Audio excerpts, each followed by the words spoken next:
Teapot 21 is my favorite Teapot episode. Let's talk about it.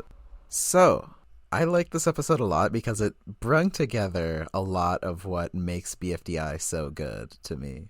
And the first part of that is the challenge. I am a sucker for simple challenges with simple rules.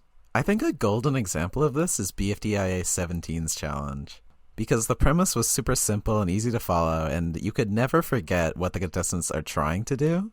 But it's funny to see each of their methods on tackling the challenge that is very simple in concept, and especially watching those methods get a little bit out of hand. And I'm not sure if I tried, could I come up with a simpler challenge than open this door.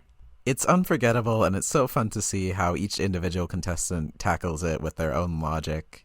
And I think it culminates beautifully with an unexpected win from Team Dead, which I was incredibly surprised by, but I think that's actually a genius way of letting the non-present contestants win the challenge. Which brings me into my next point. I love when the cast gets super small, and this was a really good way of emulating that. Now, I'm not sure if I agree with the decision to completely make half of the competing cast irrelevant in the episode, but boy did I enjoy it anyway. I tend to enjoy object show episodes when there's less than maybe 10 or 9 contestants left, because you get to see a lot of each contestant and get to know them, really. And also, each contestant is forced to interact with each other contestant, so you get to see every interesting bond possible. And we got to see a lot of new bonds this episode that were never previously seen, like Golf Ball and Lai, Lai and Grassy, Marker and Book. That was fun. And it's so very enjoyable because seeing the competing contestants interact with each other, I think, is the heart and soul of the show.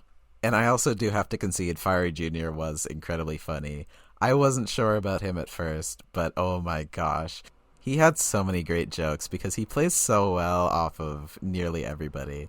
I have zero idea why they decided to bring him back there specifically, but I think it was a really good decision. And it's also a good way to bring me into my next point. The episode was just generally more lighthearted, which was a real breath of fresh air. Don't get me wrong, I do enjoy the dramatic scenes we've been getting, but it's been so much lately, and it's fun to just see objects compete against each other for the first time in a while without being concerned about one or an apocalypse or well, I guess there was an apocalypse that they were concerned about, but I think they used it really well as just a setting and not something to take incredibly seriously. I wasn't sure how they'd deal with everything after Teapot 19, but I think this was the correct way. The only thing is, I do hope this gets cleaned up at some point because, I don't want every single episode to be either constrained to inside the hotel or fighting monsters outside.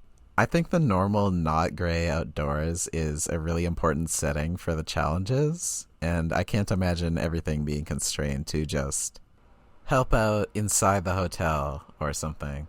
But in general, I am glad this episode seemed to take itself a little less seriously and, gave us a little relief. Didn't try to do too much, didn't try to finish everything with one episode. This episode knows what it wants to be, and it does it incredibly well. In general, I think recent Teapot has known what it wants to be, and constrained itself to only that, which I enjoy a lot. I'm really happy that the show is doing well because I love this show and I love this show, and this episode has reminded me exactly why I do. Is basically my review. The jokes were great, the serious bits were great, the interactions were great, and overall I enjoyed this a lot and I cannot wait to see where we go next. Thank you for watching me talk for too long. This recording is too long. I am going to die. Like and subscribe for more of this, please. Thank you. Bye.